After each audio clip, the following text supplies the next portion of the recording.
রাষ্ট্রের সমস্ত অঙ্গগুলো অচল হয়েছিল অসহযোগ আন্দোলনের জন্য। কার কথায়?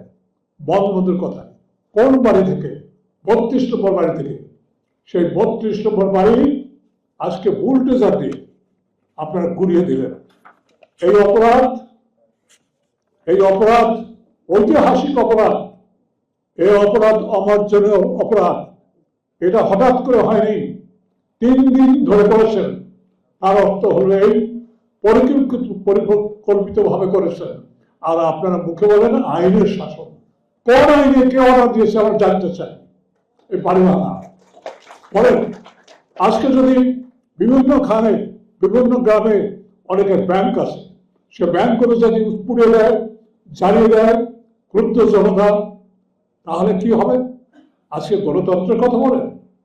গণতন্ত্রের পরিবর্তে আজকে মবক্রেসির সৃষ্টি হয়েছে।